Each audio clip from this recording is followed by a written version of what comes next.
Merry Christmas and welcome to a very special Christmas episode of Big Boys. So please, curl up by a nice fire and pour yourself a cup of Christmas cheer as we discuss the timeless Christmas classic Lethal Weapon, starring Danny Glover and Mel Gibson. We hope you enjoy, and from us here at Big Boys, Merry Christmas. Prepare to be mesmerized and or mortified. Well, what's happening there? Old Sorrel's here. Add himself from that. You son of a... Yeah, clever.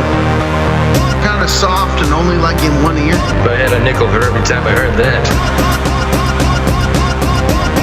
Look at those boys, ain't they Big Boys with Brian Hickey and John the Great.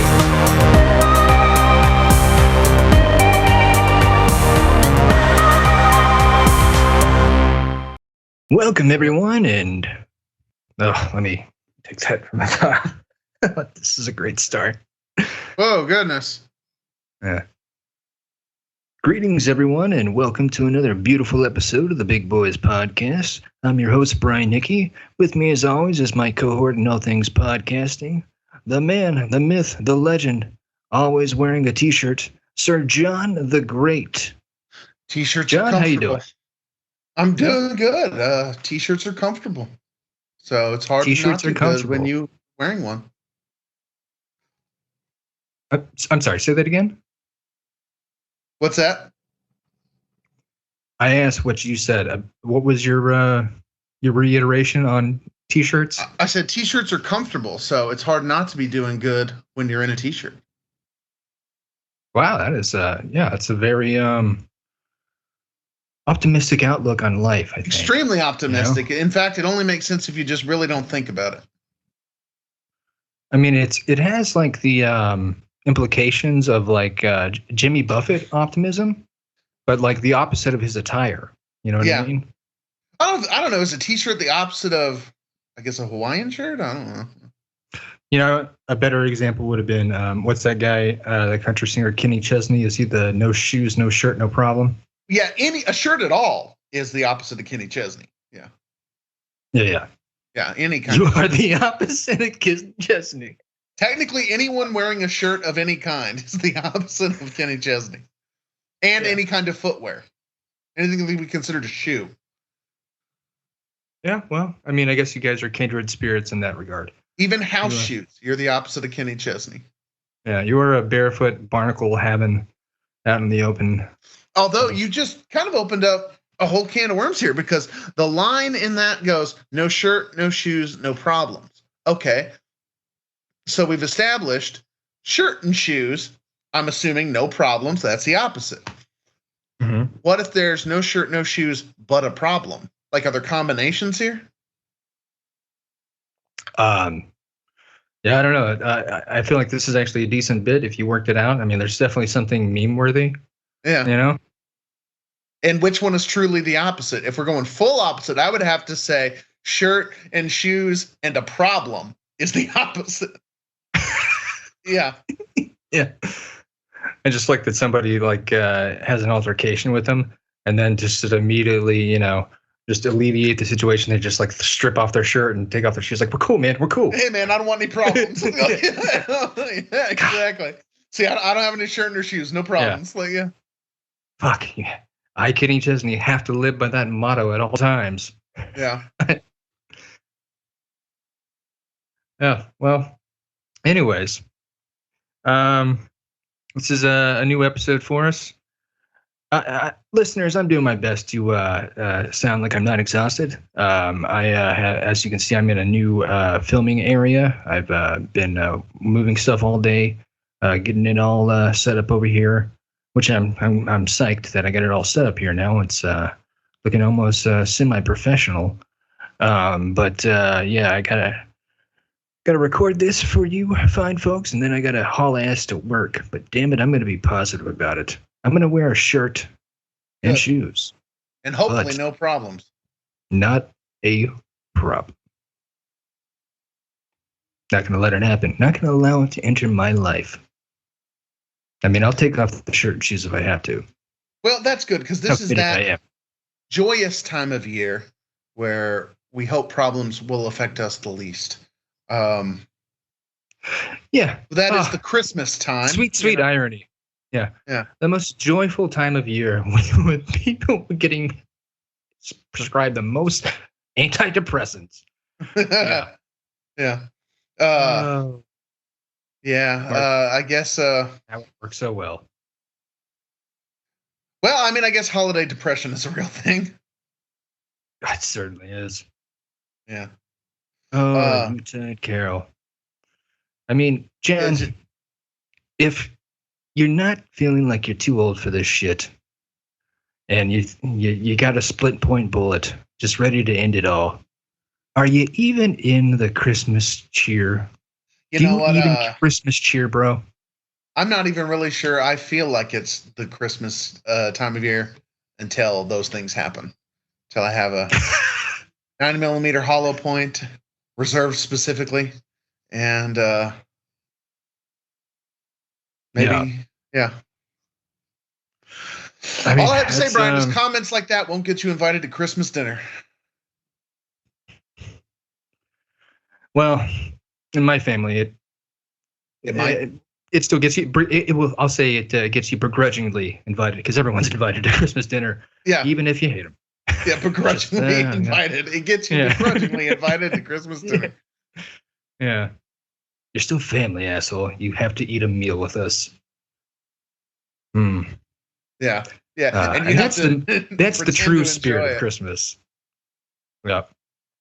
So, in case you haven't realized, dear listeners, as we've been going on the past 2 episodes talking about it, gearing up for it, we watched ourselves the OG, the original weapon that was lethal. And man, it was a good flick, man. I'm glad we went back and watched it.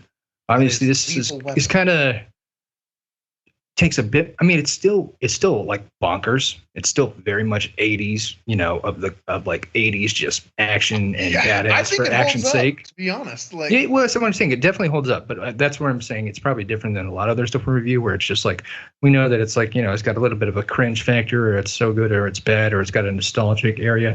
This is genuinely like this is a fucking good movie. I think it is. I mean, there's definitely maybe some 80s tropes in there. For sure. But overall, I think if you objectively slice it, it's a great movie. And not to run down Die Hard, but I just don't know why Lethal Weapon doesn't get more love in the Christmas action movie category. I don't know that I have an answer for that, I would, and I'm sure we'll continue to discuss this, I would posit that Lethal Weapon and Christmas are more tightly joined as one than Die Hard and Christmas. I think both are Christmas movies, but I haven't watched Die Hard in a minute, but yeah, I could be wrong, but I do not believe that Die Hard opens up with a Christmas song. That's what I said. This opens up with a Christmas song. And a suicide. That's what we've been saying. And the meaning of Christmas, ladies and gentlemen. It's very much mentioned multiple times throughout the movie that it's around the Christmas time of year. Like Murtaugh's house, it's Christmas decorations. We get comments like the one I just jokingly said to you about, like, comments like that won't get you invited to Christmas dinner. And how does the movie end? With Riggs coming to Christmas dinner. Yep. He's literally buying Coke from the dealers at a Christmas tree lot in the beginning of the movie. I mean, that's you're absolutely right. I mean, we can also divulge into Die Hard is at a Christmas party, though, and does anyone ever say you have a Merry Christmas at the end of that? I don't know. I mean, I gotta watch Die Hard again. It's been a minute. Yeah. But it won't be for this podcast, unfortunately. I think we gotta fine tune our pickings. Yeah. That sounded like an educated thing I just said. Fine tune our pickings. Fine tune our pickings. Yeah.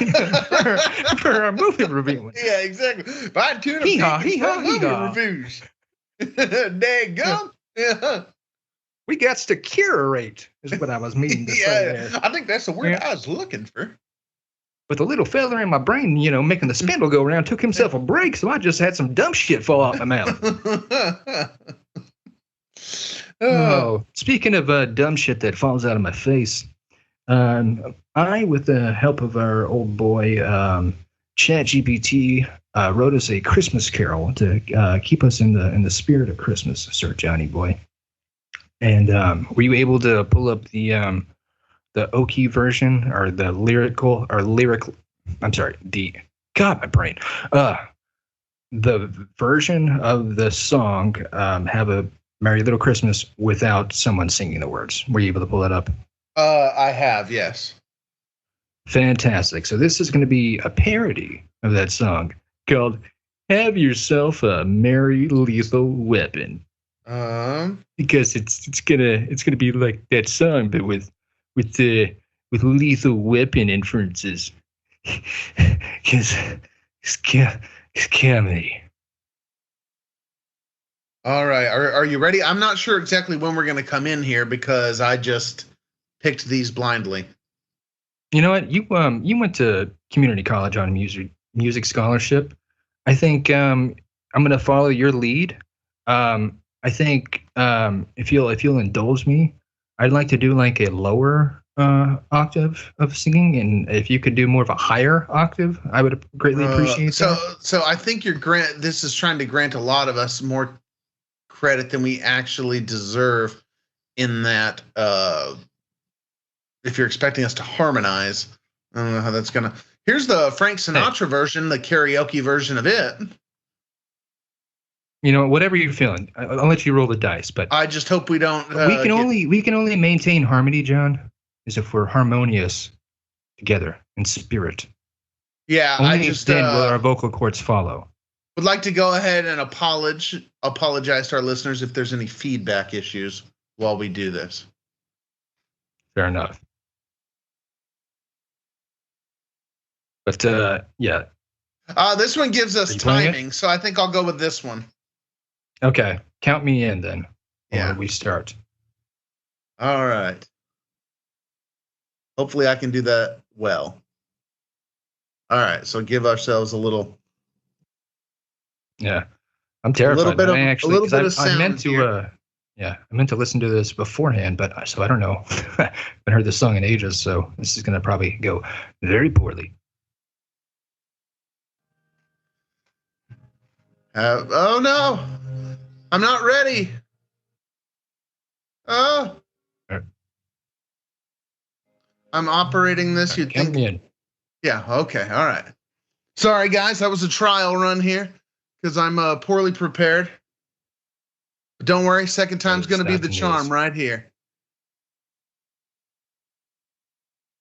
Charm us, Johnny. Well, I'm trying. The song just went away, so I have to find it again. Ah, there it is. All right. Okay. All right, here we go. This time, it's going to work. All right. Let's do it. All right, here we go. You'll hear the music starting. Unfortunately, it doesn't give me a countdown, so I'm going to do my best here. Okay. All right.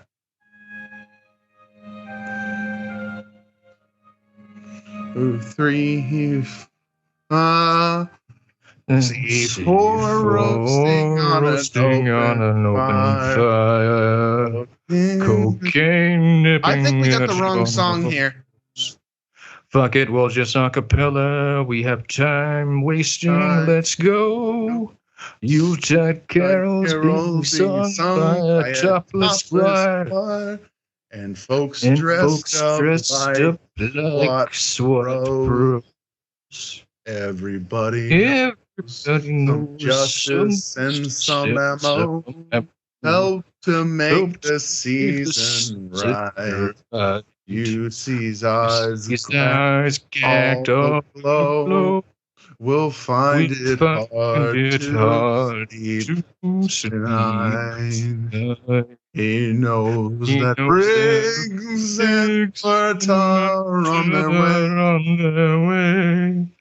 They've loaded lots of weapons and they're out to slay. And every crime scene's got a spy to see if cops really know how to fly.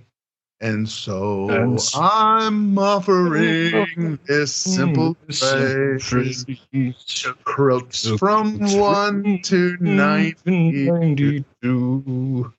Though it's been said many times, Many ways, LA's crime fighting duo loves you. They know that rings and merch are on their way. They've loaded lots of weapons and they're out to slay.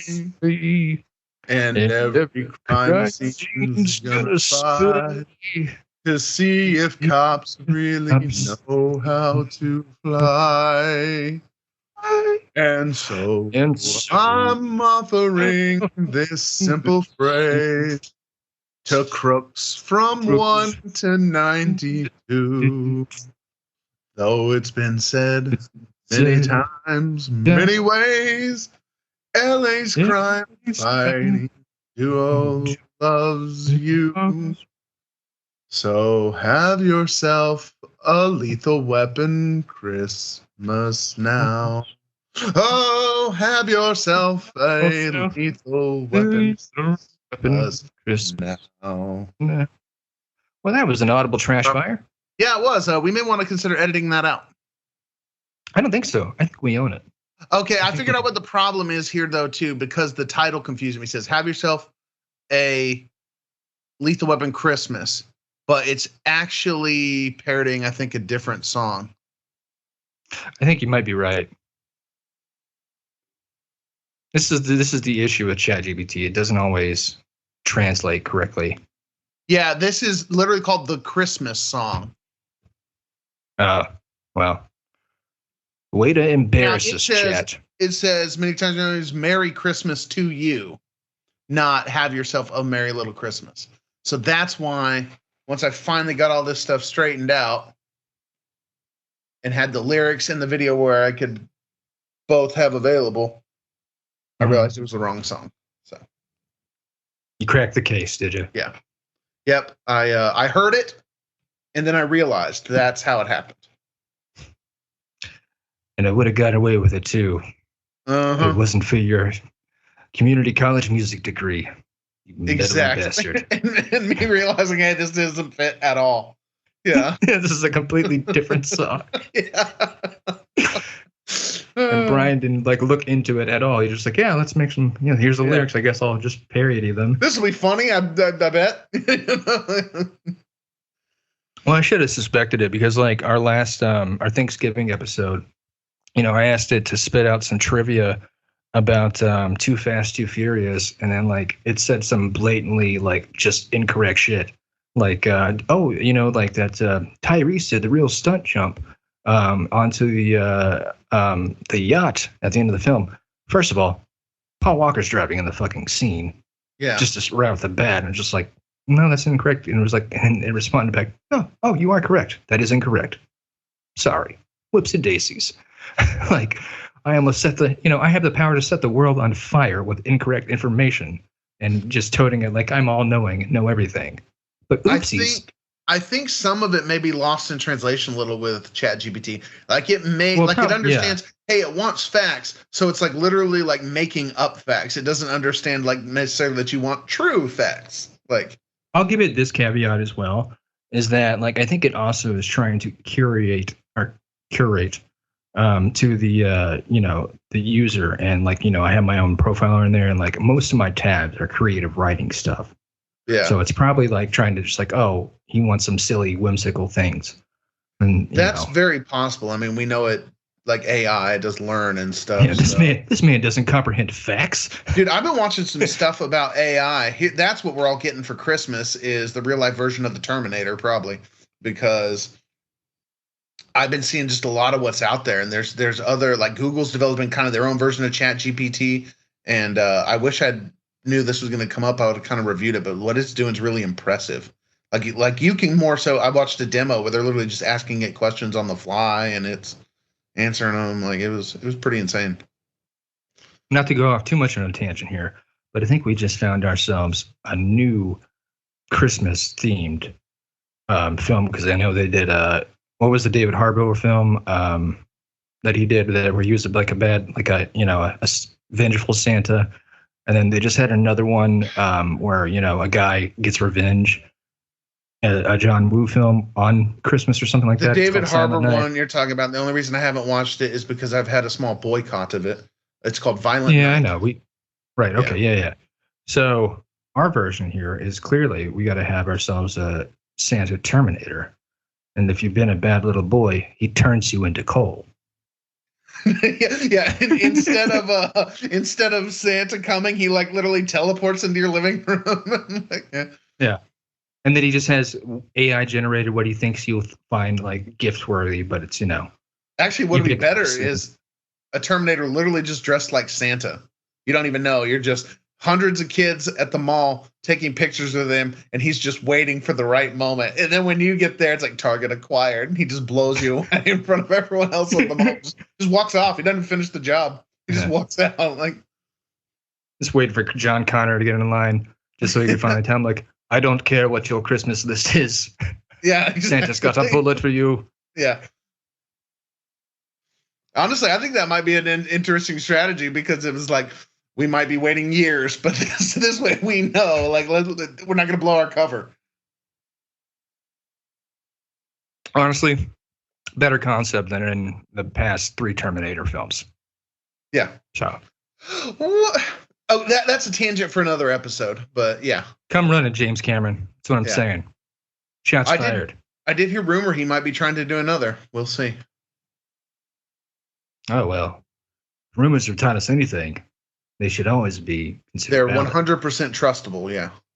Mm-hmm. That's why they're called rumors. Uh-huh. All right, so getting into our film here. As we've already stated, just a glorious action flick. It's it's over the top in some areas, but just in all the right ways. Like I long, which is so crazy to me, that did you know? I mean, that both Danny Glover and Mel Gibson are playing. Usually, it's the other way around. Usually you have older actors playing younger parts. They're both playing younger actors playing older parts. Danny Glover is only 42 in this film. Yeah, and he's supposed to be like at the beginning. 50. It's like, yeah, it's his 50th birthday, and like the crazy thing is you don't disbelieve it. Being closer, as you mentioned, we're closer to 40 than we are to 20 now, which is I still don't comprehend. But like knowing 42-year-old man's like, I see him now as an adult, and like, that motherfucker doesn't look 50. He's very agile. All they did was they peppered in some grayness on his sideburns and compare it with other movies. I think that's what it is, makeup. Because watch other movies he was doing like around that time, and he doesn't look 50. No, not at all. And just he's so spry, man. Like best kept in shape 50-year-old. And that's back then. He's from the previous generation. See, I have a theory, and I'm not alone in this. I've seen other people online talking about it. Like, people don't age like they used to, and I think he's a great example. Well, yeah. To that other extent, though, I think he's probably a better example of the counter argument, because he looks. I mean, well, especially if we're going to go by what Murtaugh looks like in this film, supposed to be 50. He looks great for 50. Whereas actually, I would say Mel Gibson, believable, even though he's only 30 in this film, believable for 38. I mean, the man looks like he's just bathed in the sun. Yeah. Yeah, I mean, like, look at him in Lonesome Dove. Like, he doesn't look. That was only 2 years after this film. He doesn't look 50. No. Yeah. That's crazy. But yeah, so they're both playing older, which that's interesting. I'm not sure. I also aspire to, like, once I get to either age 42 or 50, every time, or maybe even now, if I can manage to, trick my psychosis into this. But like every time somebody reminds me that I'm getting old, I just hear like a jazz saxophone start playing. I might just have to start listening to more jazz saxophone stuff like that. I saw, when I was reviewing things for the film, a YouTube comment I should have taken note of the username to give them credit. But I think they raised a very good point. Like, the saxophone in that movie is almost another character. Like, it's not even, like necessarily the music. Like, that movie's part of the credit, or that instrument's part of the credits at this point. Yeah. If they cut away to like Kenny G, just like in a wide shot, it would have been a little weird, but it would have fit in. Yeah. I'd have been weird, especially with that style. He just stops playing for a second. Same, Myrtle. Same. Yeah. You're getting too old for this shit. I'm getting too old for these reeds. Yeah. It's a nice saxophone reference. Back to Buddy, more on a depressing note. Like, I don't know what you were just scratching there, but it did not look great visually from this angle. I'll say that. All right. It was my leg, just in case anyone's curious. Nothing crazy, no funny business. But imagine what you will. Anyways, I didn't mean to derail your point there. Go on. Oh, no, I would say back to the more depressing aspect. That could totally be like seasonal depression. You know, that what's his name is having problems with. Riggs. Listen, this is a very open-minded, definitely not a closed-minded movie at all. Like, their chief of police acknowledges that, Riggs is going through stuff. Is he a loose cannon? You betcha. Is he on the edge? Absolutely. Absolutely. The man knows no corners.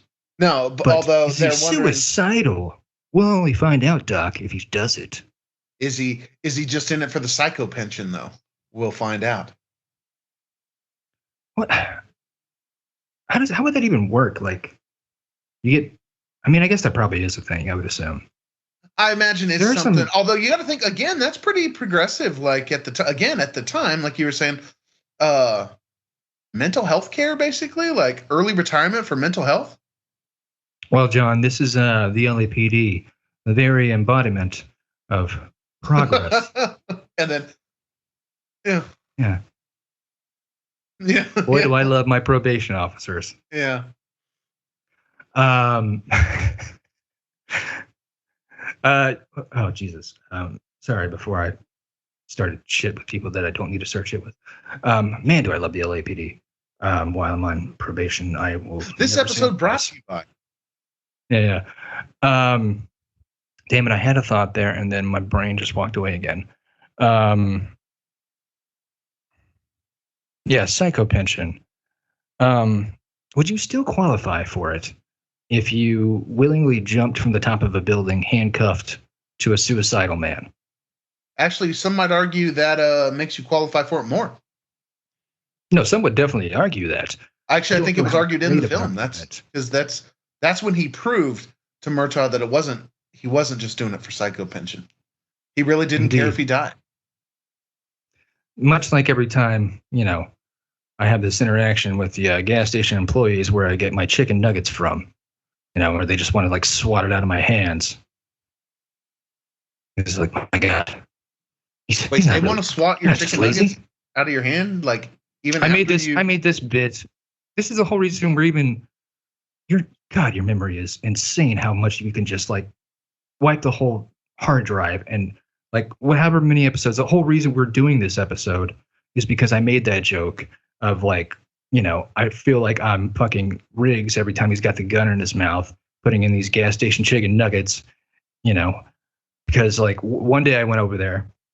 And because I like this is my diet forever. I just go over there, get the chicken nuggets and a soda, and then walk back to my place.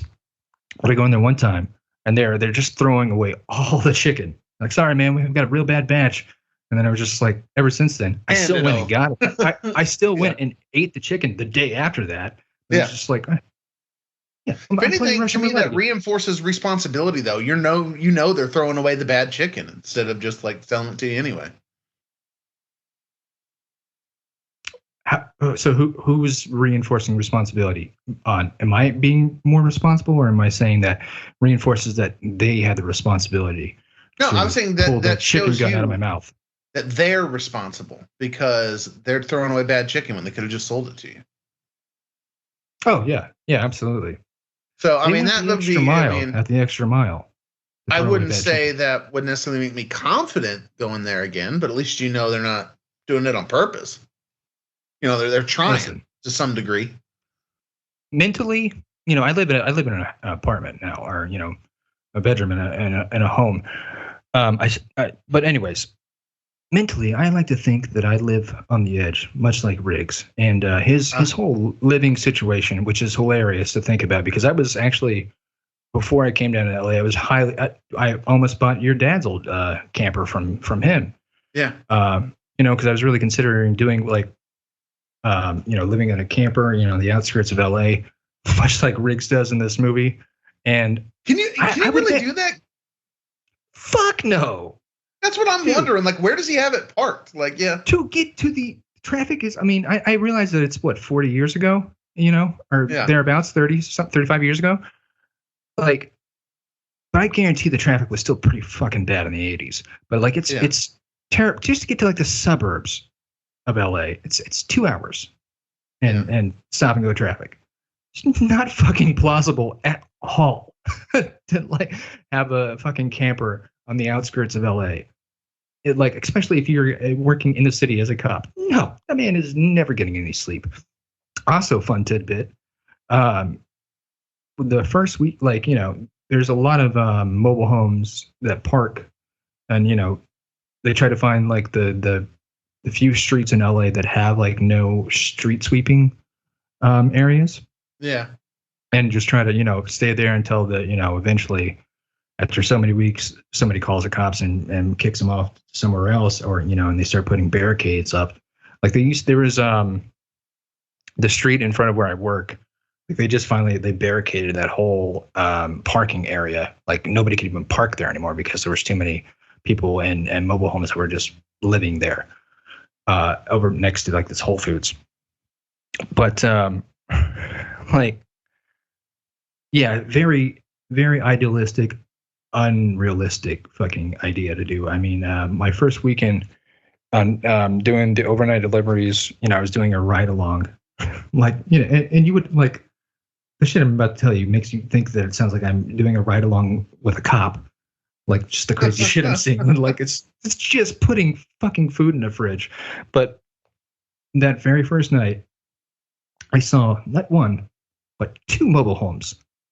A fire. Oh, 2 mobile home on fire. Man, one morning you could have had bingo, I guess. I guess you would have had to 5, but yeah. Yeah, so it's just like, not to go down that whole tangent again like we've done before. It's a huge gamble to invest having your whole home on wheels and easily flammable to any mentally unstable person who just, wants to ruin your life. Yeah.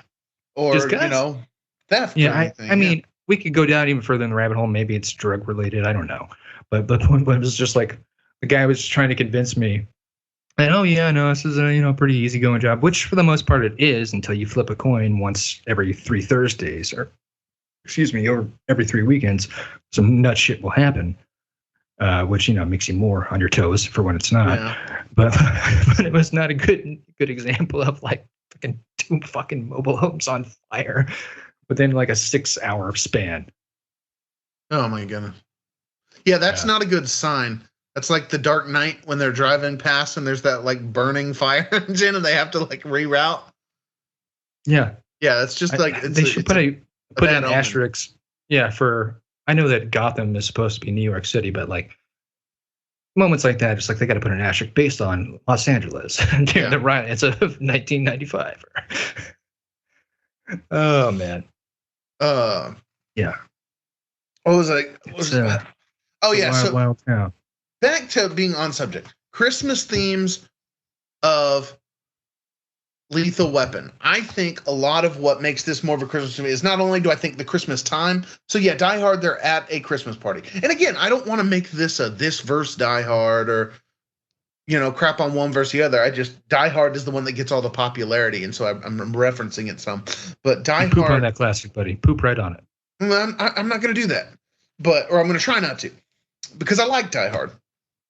But it takes place in a Christmas movie, but this one takes place at the Christmas time. Like, I think they're just more married a little. Like they reference Christmas a lot, like with the, like I said, the comment earlier, and at the end, I think a lot of it is Riggs's arc. Like we said, he's a man on the edge. He's suicidal. He almost commits suicide like twice in the like film. Kris Kringle. Well, it's almost like Have Yourself, or what is it? It's a Wonderful Life. Didn't George Bailey almost commit suicide?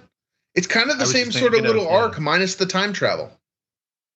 You should do like a Christmas movie where it's obviously Riggs and Murtaugh, but like Rudolph and Santa. Yeah.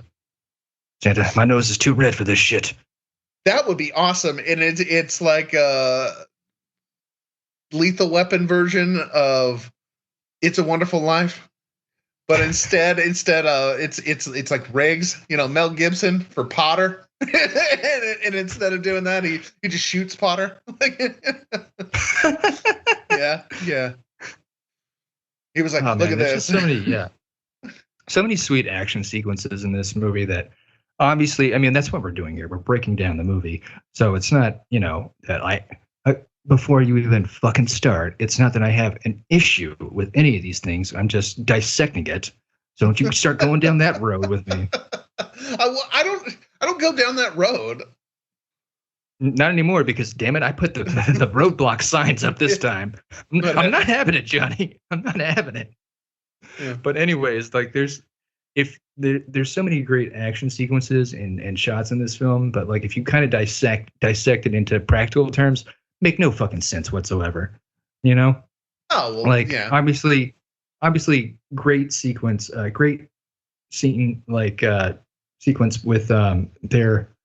Where's the one place you want to go to crack an unsolved mystery? To where you can, just be with your partner working on this case, and you can have some quiet time alone with your thoughts. You go to the gun range to talk it out between blasting your fucking guns, you're on different sides. Like, how the fuck are they hearing each other? You have ear canceling, noise canceling earmuffs. You're fucking shooting. There's a panel between you, and you're like, oh my god, I think we just solved the case. Yeah. Versus what? I'm sorry, I couldn't hear you. I was shooting. My gun. Hey, that guy downrange was also shooting. Are you trying to talk to me? I'm shooting a gun. How am I supposed to hear you over bullets spraying the fucking back wall? And then there's so many like that. There's like a 20-minute just from that point right there to I can't remember the guy's name who was in Nam with Murtaugh. Whose daughter commits suicide in the beginning of the film. Oh, yeah, and then they end up killing him about the time they're trying to get answers out of him. Yeah. But oh man, here's my theory, is that they were since cracking the case while shooting their guns, and then immediately the next scene they go and check on that house to see if whoever's home, and it fucking explodes. Oh yeah, and they're they're still just having like, they're not shouting at each other like their tinnitus is ringing in there. They're having a normal coffee chat level volume of discussion, rather than my ears are bleeding. Could you speak up? That's not just them. That's like a movie trope in general of like an explosion happens, or movies are also very misleading about how loud guns really are. Like, which brings me to my next point. Yeah. So that does not affect their hearing whatsoever. Like, they have immaculate hearing. Next scene. Hunsacker, that was his name. Hunsacker, yeah. Hunsacker, who is just going through all sorts of eggnog. Just you see how much eggnog is in that scene? I don't want to get too sidetracked, but there's like 9 cartons of eggnog, like just prominently displayed. I didn't he's notice drinking that. it from the cart, like what are you gonna fucking chug all these? But as he's gets assassinated, spoiler alert for a 1987 classic here. How the fuck does a fucking helicopter sneak up on you and assassinate someone? Like, Busey comes out of nowhere, shoots him with a sniper rifle. And then as he's flying away, then Riggs is like, fuck, was that a helicopter? Yeah, I have thought about that too, because they're like on that place and it's like overlooking the ocean. There's like a cliff, and the helicopter just kind of like comes up, and it's like you would hear that. I mean, maybe they did hear it. Yeah, Johnny, you've heard of helicopter in real life, right? Yeah, you hear that shit from a block away, like coming to. It just so happens there were choppers around here. I'm guessing police choppers. I don't know what happened, but last night I kept hearing. I was like looking out the window, and there was like 2 or 3 choppers, and they were a good ways further away than that. And I could hear that close of like if he got like 6 inches closer, like the fucking glass would have shattered. It was like that fucking close. And they're like, what the fuck, a helicopter? I mean, at the end of the day, I guess we got to remember movies are fantasy. Like, yeah, and I don't have a problem with them. I didn't say you had a problem with it. Like, yeah, but you're like, yes, of course we have to remember that movies are fantasy. This is not fucking. We're not doing them. It's a documentary. Biographical story.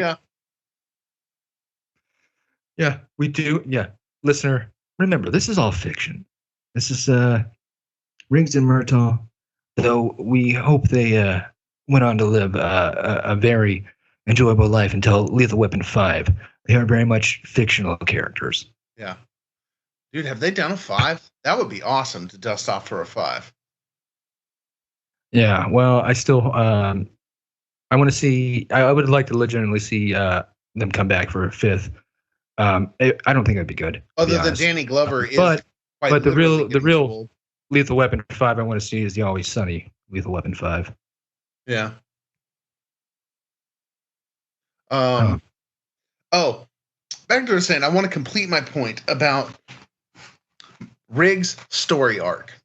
So I think it's, as I said, you could draw comparisons to a number of things like I keep forgetting the name of it now. The George Bailey. Cotter, is that what you said his name was? Yeah. The pharmacist?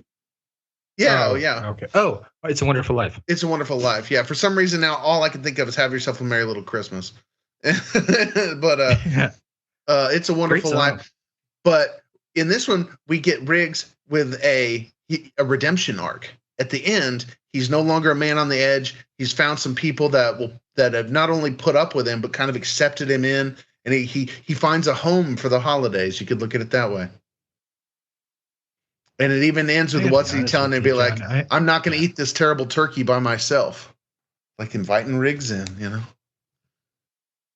Buddy, I got to come clean with you. I've never seen it. It's a Wonderful Life. Is he homeless in that film? No. He's actually a respectful guy, you know? Right? Yeah. You know, very, very middle class. You know, they're not wealthy by any means or whatever. And I think, is it a Dickens tale retold?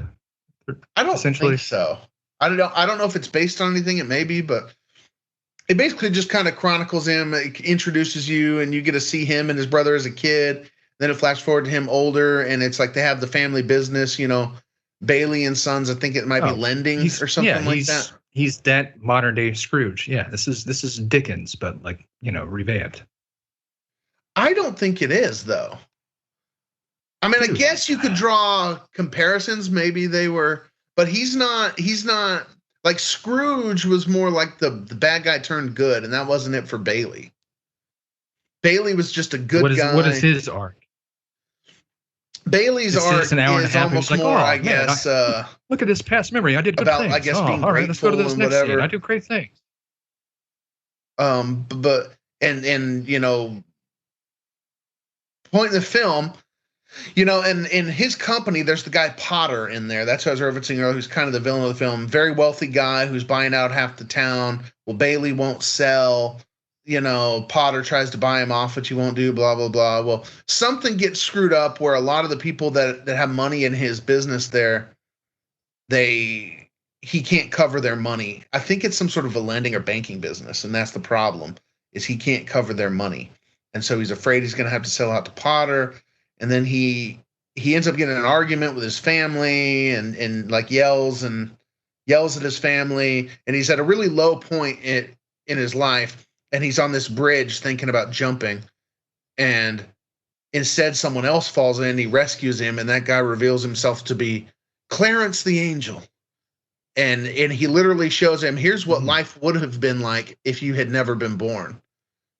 And and basically half the movie is him seeing how everybody he knows, the whole world would be worse off. All he had was a net positive effect on everyone, despite how he feels at the moment.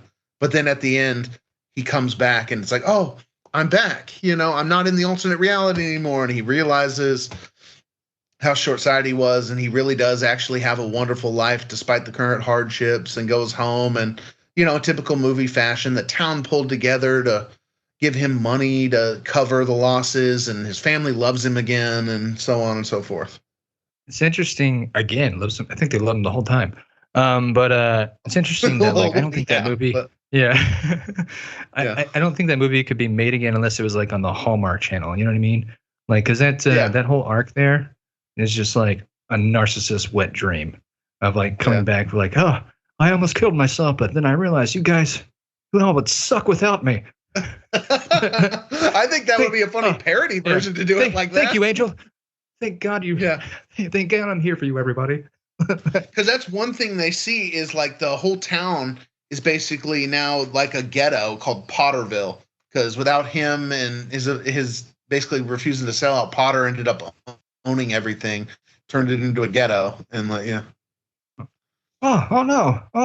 It turns out I'm such the shit that everything falls apart without my existence. Oh boy! Clarence, what are you showing this to me for, Clarence? It's because you need to run for president, Jimmy. Yeah, it's not a bad watch. A lot of people. I think Jimmy Stewart makes. Yeah. Although that's a fun story in and of itself. Yeah, it's very endearing. Yeah. And what's more endearing about Lethal Weapon? The motherfucking stunts.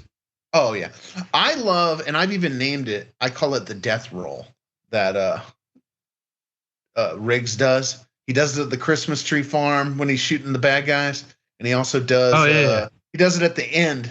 When they're captured and he's rescuing everybody.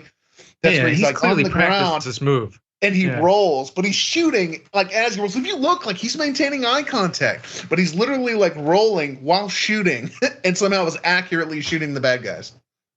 Yeah. Oh, there's another great little moment there that again, just dissecting it of they find out that Riggs is a undercover cop or whatever, not that undercover. And, so the drug bust the drug deal goes awry, right? Yeah. And the guy, Riggs has got his back to some guy hiding in the bushes who at first you think, on first reaction from the guy who gets shot, you think that oh, this must be an undercover cop or something, who's got Riggs' back. No, this guy was supposed to be shooting at Riggs, but he before the guy even pulls the trigger, the guy who gets shot, his face is just oh fuck, it's Johnny, Mr. Bad Aims. Yeah, okay. The fucking worst fucking goon in the county here. In my life. Yeah. Oh, poor sight Johnny over here. Yeah. Oh man. I'm honestly not sure how Riggs got tipped off he was there. Because that's how he got away, was he dove out of the way and then went into the death roll. I mean, he just when you live on the edge, John. Yeah.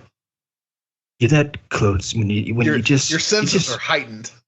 You have such heightened senses. You're just a kiss away from death.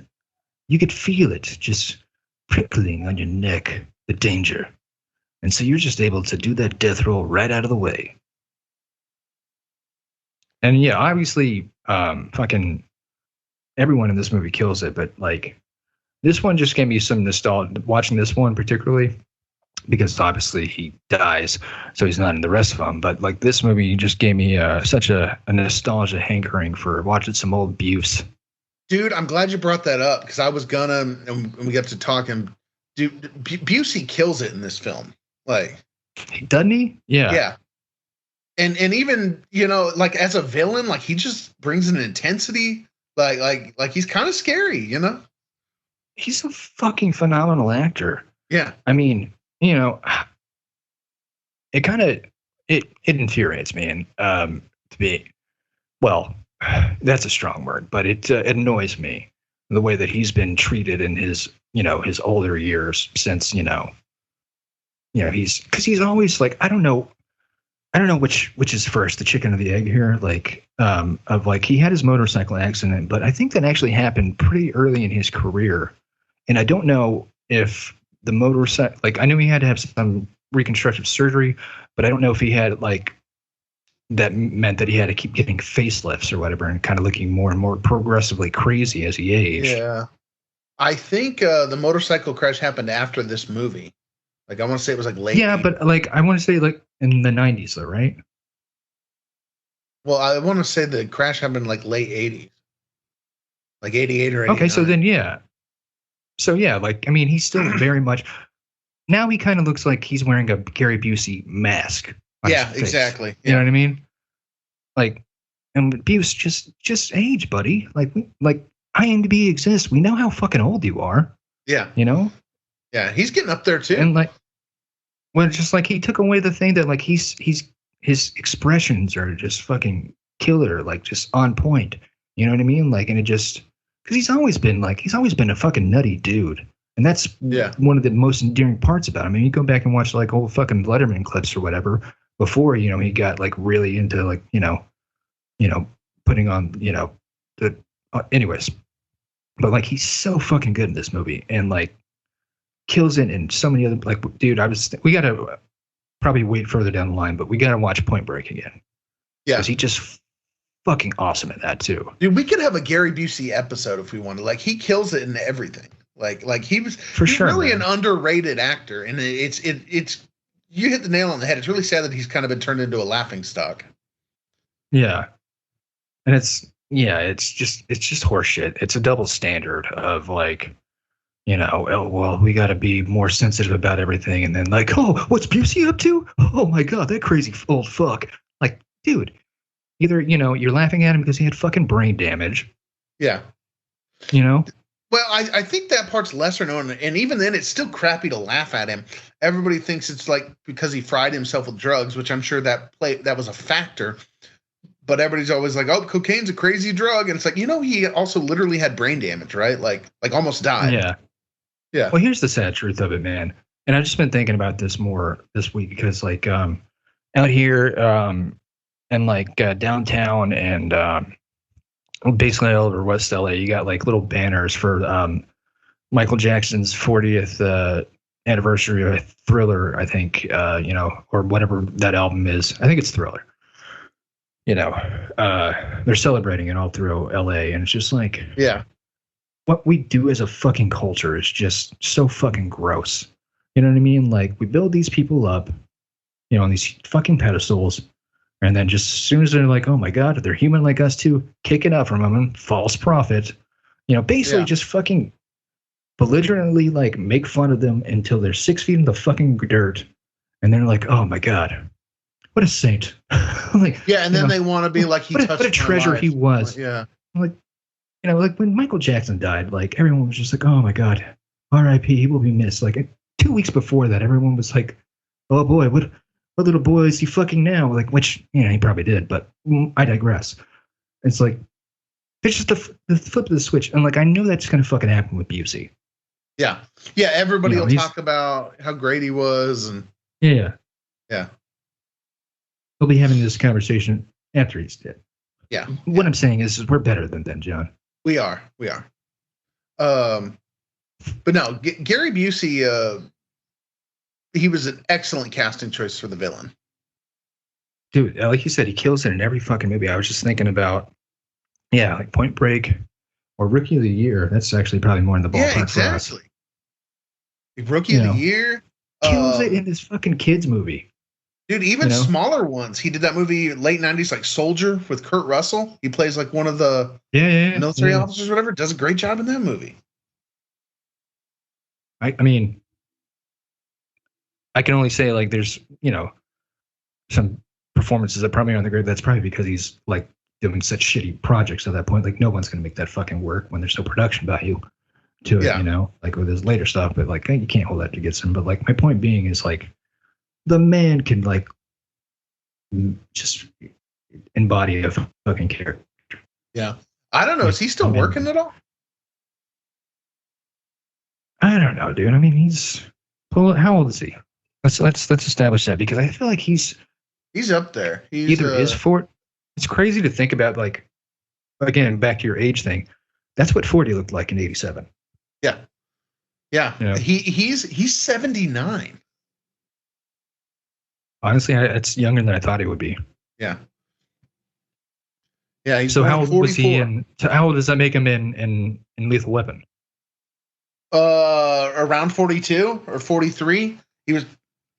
Well, it was Let's released. go even I just 41 looked this because up it a takes second ago. a year probably for. Yeah, I just looked it up a second ago. It was released in March of 87. He was born in June of 44. So yeah, 41 or 42, depending on filming. Yeah. God, dude. Yeah, that is a drastic visual difference between that man and these two men children on the screen right now. Actually, I'm sorry, 42 or 43, depending on filming. But yeah. It's only like 7 years away, John. Yeah, that's insane. Don't remind me. What the fuck are we doing with our lives? Yeah. Well, I can really officially, what I'm doing short term is getting in the Christmas spirit now officially by watching Lethal Weapon. That's really over the last few years really become a good one for me. I enjoy watching that around the Christmas time. And that's great. It's great then that it doesn't have to be a Christmas movie. Some movies like Home Alone, which I love, don't ever really watch it unless it's Christmas time. But Die Hard is literally Lethal Weapon. Lethal Weapon. It's such Lethal a great Weapon monologue is- going there, and then you just Yeah, and then I Sit forget right the movie there. I'm talking about's name. And the Lethal Weapon is literally an all year long movie. all year wrong, my man, all year wrong. Uh-huh. Oh, buddy. You know, what else do we want to? I know we've kind of gone off a bunch of tangents here, but people Yeah, everything we aware come up with, of, we got a different tangent. which I'm any other- okay with, Yeah. because honestly, the whole reason we're doing let's get this straight here. The whole reason we're like our podcast is, you know, it's changing gears. It's, you know, it's growing into something, you know, more movie reviewy kind of generated, but also we're just here talking shit. All right. Yeah, But this is not it's just Roger. fun. This is not Roger and Ebert giving you a thorough breakdown. We're going to talk about the movie and we're going to go into fucking tangents, and then, you know, it will come to an end. We're like This the is, fun yeah. Roger and Ebert. I mean, that's not a high bar. Yeah. By any means. What you got to do is not make a fucking untasteful joke about Jackass member dying, you know, on the fucking day of, and I think you got it made. Wait, one of them did that? I believe Ebert put out a tweet when Ryan Dunn died saying jackasses shouldn't let other jackasses drink and drive or something like that. That's really in bad something taste. along those lines. Yeah. Yeah. Like the fucking day he died. Like, fuck you, dude. Also, Yeah. the one movie you made was complete dog shit. So, I didn't know he ever actually made a movie. oh yeah, it's we can review that if you want at some point. It's it's so bad I don't even have the words to express how incongruent the whole, like, it exists.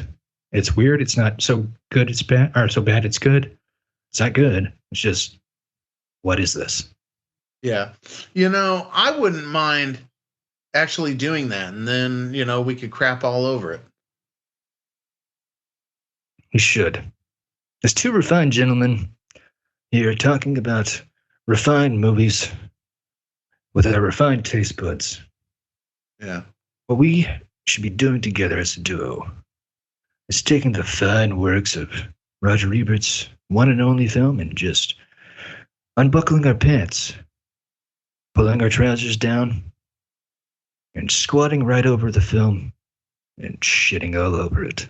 You know, something I don't even get is how not just Ebert and some of them, but like, how does one even get to be a critic? Like, at what point are people like, wow, their opinion on things really matters? Like, Well, especially with something as subjective as movies, like, you know. it's a simple checklist, John. I mean, first one, are you a pompous asshole? Gotta check that box. Second, are you big into talking about stuff that you have little to no experience in? Check that box. Do you think your opinion on fucking, like, you know, yeah, again, it's reviewing cinema. You know what I mean? Like, they have such a smug attitude about like something so simplistically done. You know, anyone can, and also so subjective. You know, you're not fucking deciphering, you know, fucking codes here. That's what I was saying. It's so subjective. Movies are. You know? You're watching 2 hours of entertainment and then telling people about it. Yeah, and like, get off your fucking high horse. Yeah, like, and then people want to be like, even a bad movie is still, you got to watch a movie. You fuck nugget. Yeah, well, and that's kind of like when I look at Rotten Tomatoes or anything like that. I don't even pay attention to the critic score. I just look at like the audience score. That, to me, that's way more telling than the critic score. Yeah, sometimes it's wrong too. Yeah. Well, I mean, at the end of the day, too, like, yeah, it boils down to there are no perfect systems. I mean, we could take movies that are genuinely beloved, and I'm sure there's like one guy out there who doesn't like it. The one that like gets me, and like, you know, it's not a fucking, you know, Oscar award-winning comedy or whatever, but it's still a fun, you know, comedy flick with Will Ferrell and Amy Poehler. I think it's called The House. Oh yeah, I think I know what you're talking about. Where they start a casino or whatever. Yeah, it's fun. It's a fun film, and if I'm not mistaken, maybe it's been updated, but like Rotten Tomatoes like gave it like a really low fucking score. It's like, come on, man. Well, see, and that's another one of those things. Sometimes I can enjoy movies for different reasons, you know? Like, I'm trying to find it here. The House. Bringing up a bunch of other movies called The House. A lot of houses on IMDb, huh? Yeah. There's one in 2022, and that's definitely not it, I can tell. But anyway, so I just looked it up. Lethal Weapon has 86% audience score on Lethal Weapon. Okay, that's pretty fair. People overall liked it. The critic score was 80%. Again, decent. Yeah. I can't really be mad at either of those two scores. Especially if we really want to break it down. But to me, sometimes movies can be, and I don't necessarily even mean a guilty pleasure, you know, like, but sometimes they can be just like, just fun, just like you were saying, pleasure. You know, one that I was attributed. One that I was just thinking of the other day, I actually rewatched first time in a long time, was Pacific Rim. Great example. Because when it first came out, I was like, oh my goodness, how cheesy, how whatever. I was not very impressed. I watched it, actually really enjoyed it. It took me a few years to watch it. It came out in 2013. I don't think I watched it till like 2020 or something. But so I think you mentioned this last time, and I don't think I think our wires got crossed on what I was saying. Like, it's basically a real cut and dry film, like Fast and Furious, right? Like the story is highly secondary to like the visual effects. Well, and it's also one of those. It's exactly what I've been talking about for a while now. One of those films that kind of appeal to that inner 12-year-old. Like, okay, it's dudes and giant robots fighting huge Godzilla-type monsters. Like that's awesome. I don't need any more. Like, yeah. And I might have worded it poorly. I don't really remember. But like what I was trying to say last time is like, yeah, what other films are you watching? Last time I checked, I hadn't walked in on you watching fucking Schindler's List for the 8th time. Yeah, exactly. You know? Yeah. Well, and that's kind of the crazy thing when you really go to like more artistic films like that. And that's a great film, don't get me wrong, but it's not really something that I rewatch and get in the mood to like grab a six-pack and sit on the couch and order a pizza. That film. Yeah. Well, it's almost insulting to like, you know, be checking your phone while watching Schindler's List. Yeah, maybe not the best example, but yeah. Because that film's almost like, especially what it's like based on, you know. But like, I mean, when the main theme isn't fun, you know, it's like I gotta really engage with this, then it can feel like a bit of a chore. much like the Holocaust. What? Jesus. That's the Schindler's List. It's like could feel like a chore, you know. Something happened. I can't. It can feel. Oh damn it! You froze. Okay, well you did too, because for a Okay. second I could see you just laughing, but I couldn't hear a thing you were saying. You know what? It might have been a blessing in disguise. Maybe Skype realized I was making a poor Holocaust joke, and it was like, nope. let's cut that. Yeah. out. Maybe we should just leave that out. Like, Yeah. But just because I can't make that reference and then not say what the joke was, are you okay? Make sure you're not freezing again. It's just like Yeah. sometimes when the theme isn't fun, Yeah. if it's something else where you got to be more engaging, and you just want to relax, that could feel like a chore, Yeah. much like Schindler's List and the Holocaust. Yeah. But all to say, I get what you mean, man. Yeah. And then also you just want to. Yeah, I do the same, man. Like, because it's kind of like if I think about the snootier version of me from film school of like, I knew the shit. Like, I stop and pause movies all the time, grab a soda, urinate, what have you. Like, going 22-year-old Brian in film school. I was like, no, I got to sit here and take it all in at once. It's like it was in the theaters. Really absorb the message like that. Now it's a fucking adult. Like, get over yourself, man.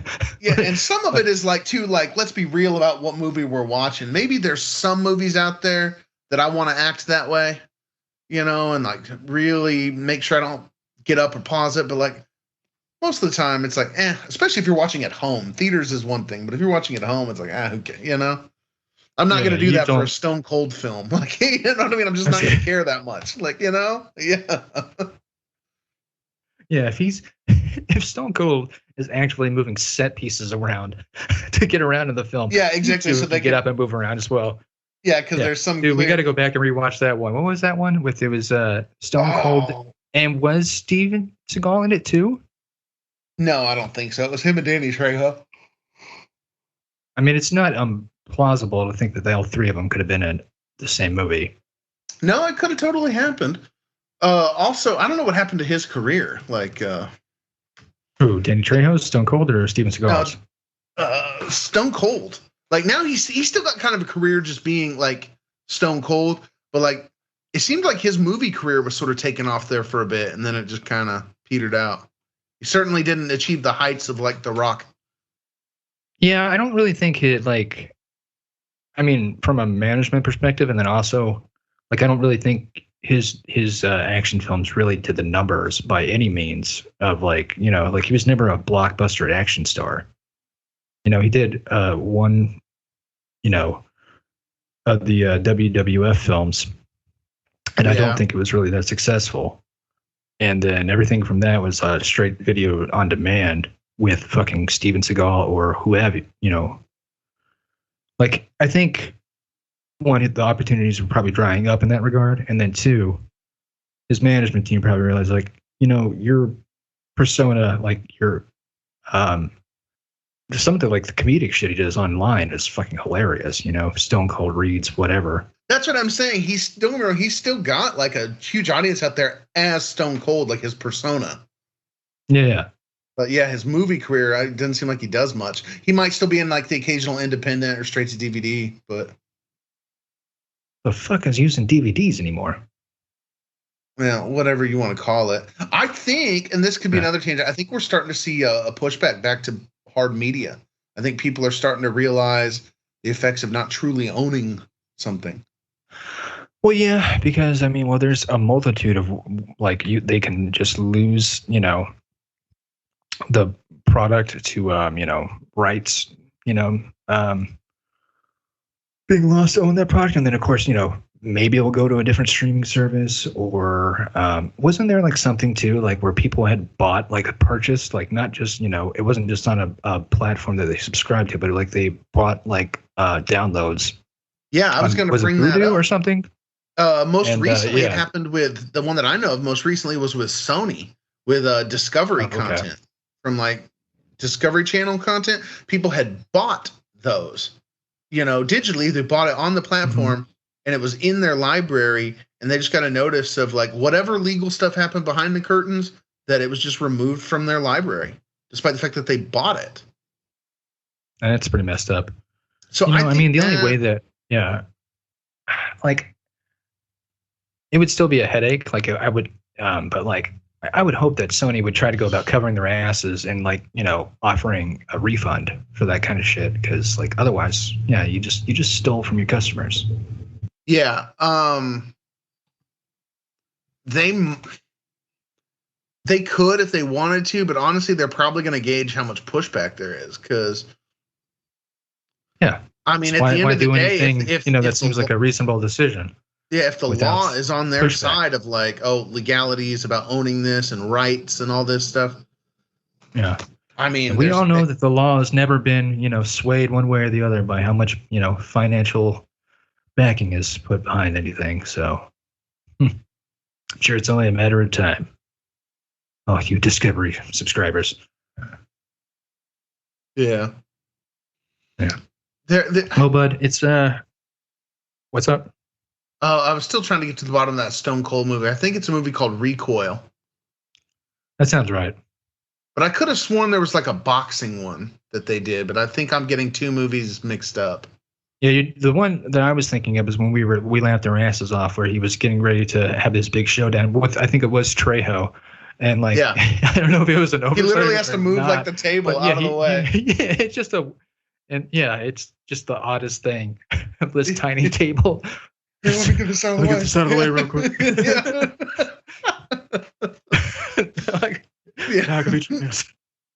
Yeah, that's one of those things. It's almost small enough to not notice, but once you do, you're like, okay, that someone somewhere was like getting eyeballed for like you were supposed to clear that before we started filming, but for whatever reason, they're like, no, we can't film it again. That was a one and done. We got to keep what we got. Yeah. We only have so much digital space. Yeah. Just or if like it's in the movie, like what's the thought process of his character of like, I'm gonna whip your ass, Trejo. But first thing first, I ain't gonna disrespect this Ottoman. Yeah, exactly. It's like, whoa, move this. Someone could get hurt. We better get this out of the way. Yeah, when I look at his IMDb page, most of his credits now for the last few years are something to do with WWE. Like either for a video game doing a voice or there's a couple like he was on SmackDown in 22, probably reprising. Gary probably showed up, talked some junk, and Nice. Yeah. Well, if that ain't the Christmas spirit, Johnny boy, it's we're over the hour mark. I don't have an air conditioner in here, and I'm starting to see visual sweat perspiring on my face. Okay. And I gotta get ready for work here in a bit. So I think this is time for wrapping it up. We'll just end with Lethal Weapon. Merry Christmas to everyone, to all of our viewers out there. Enjoy a Lethal Weapon Christmas from us to you. From us to you. Yeah. Have yourself a merry Lethal Weapon. No. All right. We'll see you later.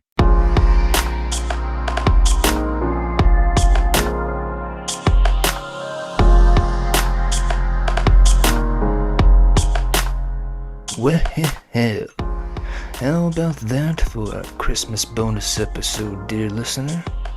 Yes, we had ourselves a fantastic time reviewing the fantastic Lethal Weapon. And then I continued to weaponize my lethal stupidity in talking trash about the deceased Robert Ebert. I believe I broke his name down to two people, calling him Robert and Ebert. I might even have called him Roger at one point. Because, damn it, if you're gonna talk dumb, you double down. To clarify, when I said Robert and Ebert, who again are one person with one name, I meant Siskel and Ebert. Because those are two people with two different names. Oh, I have to imagine that there's someone in hell giving me 2 thumbs down right now. But hey, what can I say? sometimes I get a big head, and then that same old head releases the dumb words right out of my mouth and puts the ego back in check. So, if there's ever a time that I think, oh, you know what? I should be a political figure. I should run for office. Just leak the video of me calling Robert and Ebert. And I'll remember who I am again. But on a more positive note, Christmas is coming up. And happy holidays to all those celebrating holidays right now. Merry Christmas. Happy Kwanzaa. And the others as well. Again, the brain is it farts sometimes when I speak. And fortunately it is a silent fart. Where I unfortunately though cannot think of the other holidays. But happy holidays for those. Mazel tov. And, well, Happy New Year. It's been a wild one, for sure. But you know what? I hear talk. I hear rumor. Old 2024. Well, she's gonna be buck wild ride too. And yeehaw, giddy up. We are ready to saddle up into the new year. And we hope that you join us for the ride along. And in closing, as always, I'd like to say, Como se llama hermana? Lo siento, Palapinto. Good night to all of my fellow North Texans, and to all of my fellow Angelinos. Alvitas say. To everyone else in between, I hope you know what I say. When the words come out my mouth, I hope that you comprehend them, whether you're up north or down south. And you have yourselves a great night, a great day, a great year. Whether you're straight or queer, have yourselves a great rest of your 23 and a bright 24.